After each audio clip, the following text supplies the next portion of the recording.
Here is Sailor Washington, a green ink. Let's jump straight to the end with my opinion on this ink. The paper I'm using here is a Maruman Mnemosyne Notebook. This comes across as a flat, dusty green, which generally isn't my thing. There is some tone variation by nib, and it does shade, though generally the shading is gentle and very slight. On non-fountain pen friendly paper, this, wait for it, looks better than it does on most of the more premium stuff. Awesome for those that only prefer to use the non-fountain pen friendly papers.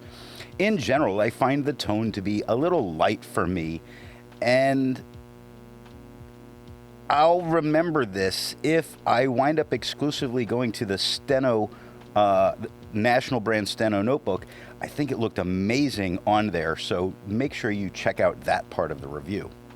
All of the writing samples are done with a Retro 51 P51 with a fine nib, a Retro 51 Corsair with a medium nib, a Retro 51 Lincoln with a 1.1 stub. The pen for today is a Sailor 1911. Now that we know my opinion on this ink, let's see how I got there with the first writing sample done on Clairfontaine. Looking at the extra fine nib, we get a nice, a lighter kind of, and I say cool green, not cool as in, man, that's cool, cool as in temperature color, green. No feather, no spread. It does shade very gently. Look at thought on the first line where the TH is quite a bit darker than the OUG. The H lightens just a little bit, and the H darkens just a little bit, and the T darkens quite a bit more from there.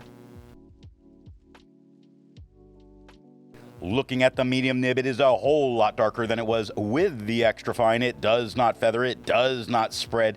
It does shade. Whatever you do, you can find it without too many problems. Look at whatever on the second line, where the W is lighter than the H, which is pretty dark. The A lightens up. The TE quite a bit darker. The the VE quite a bit lighter, stepping down as it goes through it, where the R at the end does get a bit darker.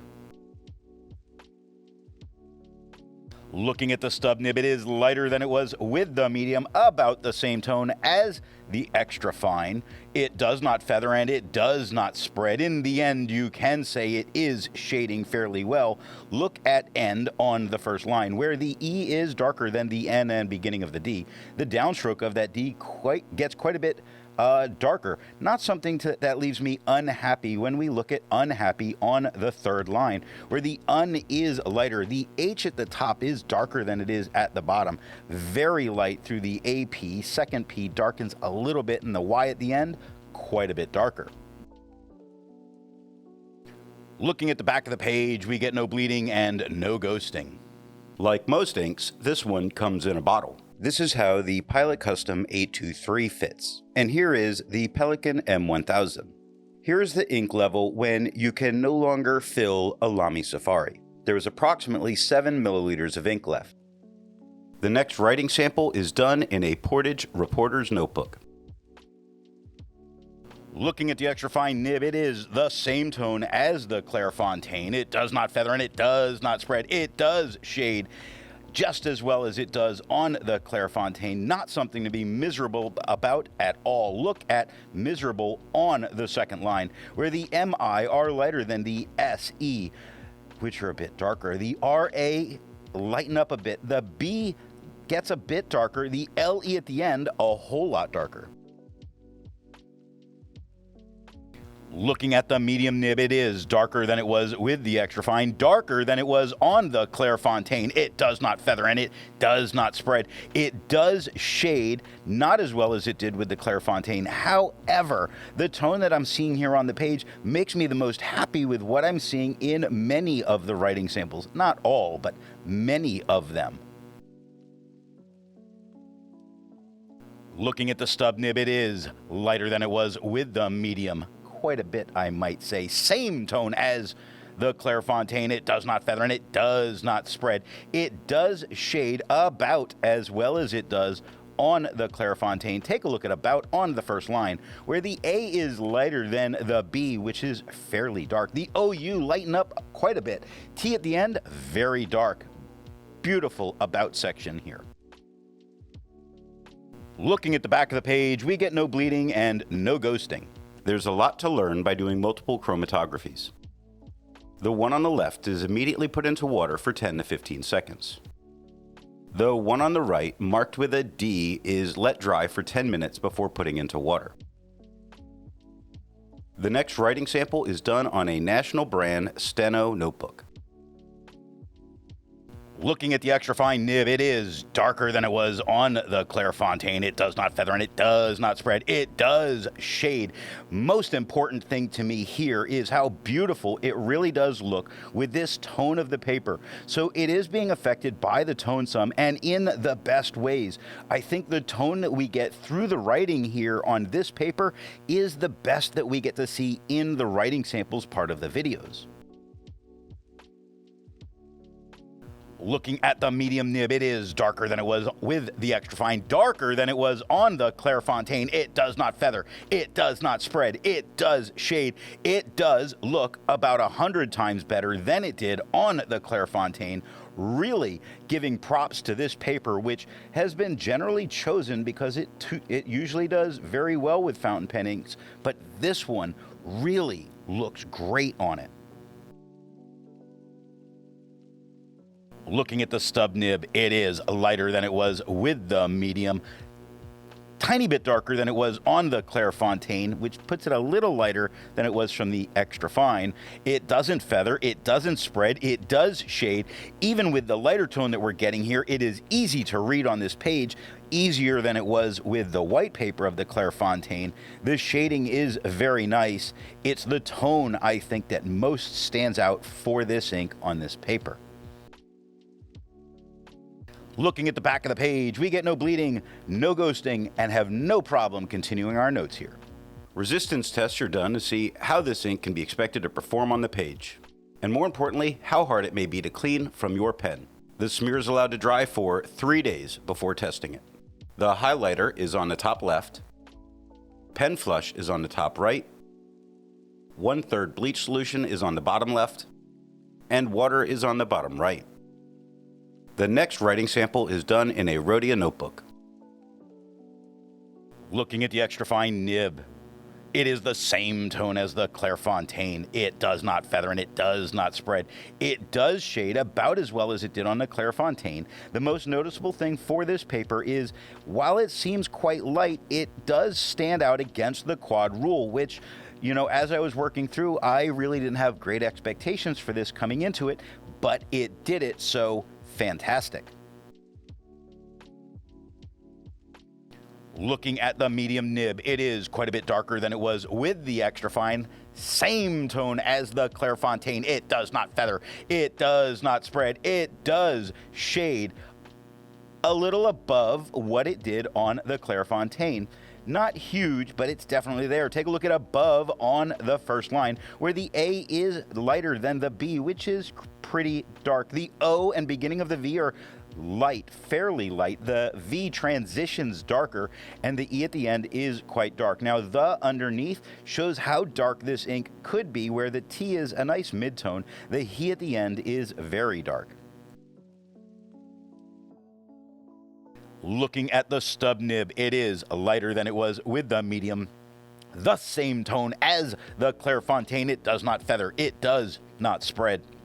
It does shade about as well as it did on the Clairfontaine. It does stand out against the quad rule, something I didn't even have to mention on the medium because it did that so well, but it's doing it well here, even for being a lighter color, which I think makes it a great secondary color on this paper.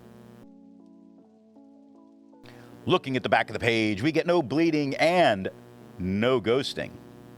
With over 1,000 inks reviewed, let's take a look at some color comparables. Here is Birmingham Pen Company, Frick Park, Fern Hollow Creek. Here is Diatramentis Heliogen Green Bron. Here is Krishna Elam.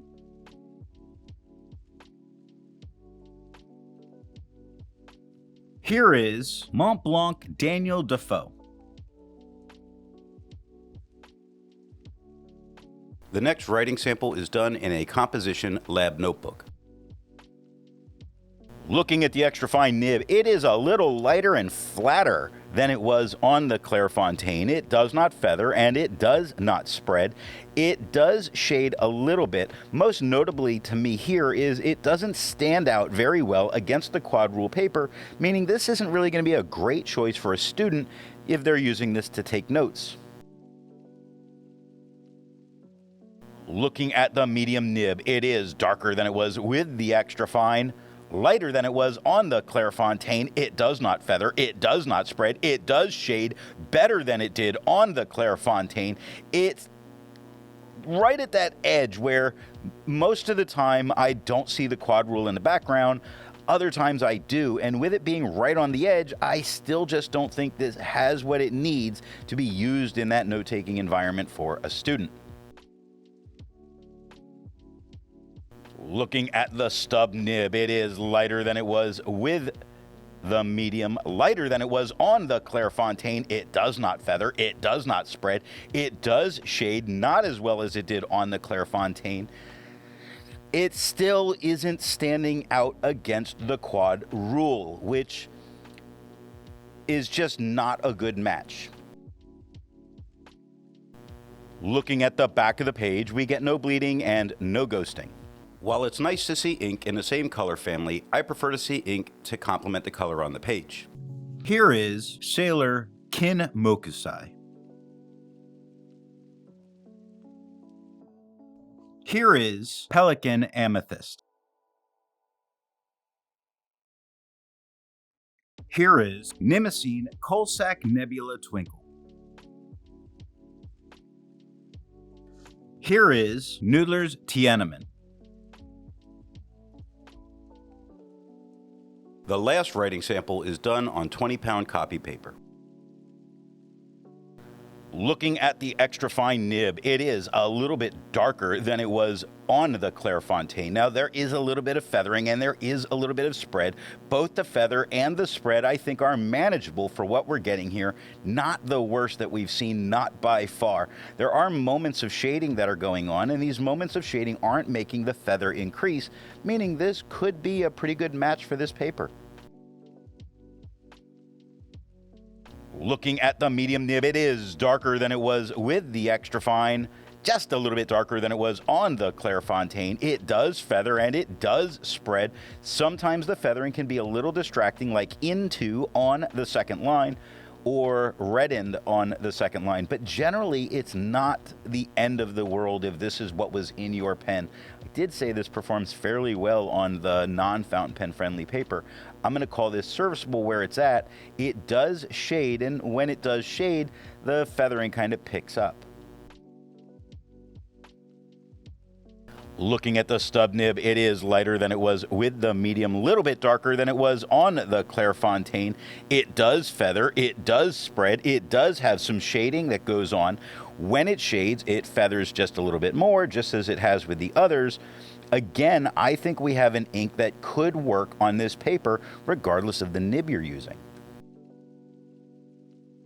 Looking at the back of the page, you can see that the medium had the most that really got deep into the page, but the stub and the extra fine, while there is some spots that it's deep, it's not the end of the world. And I think you could write on the back of these pages depending on the nib that you're using. That's fantastic. But nothing bled through touching the page underneath, which gives it even more when it comes to the non-fountain pen friendly papers. So what nib and pen do I think are going to give the best writing experience with this ink? The paper I'm using here is yellow Rhodia paper. The extra fine gave a kind of winter greenish light tone, and it did shade. Now the medium was significantly darker and shaded better than the extra fine did. The stub was the same tone as the extra fine with a very nice shading. Now the zoom nib really showed me what this ink could do. And I'm really liking the darker version much more than I did in any of the writing samples. So I think a wet pen is the way to go. And added bonus is even with a very wet pen, you still get shading from this ink.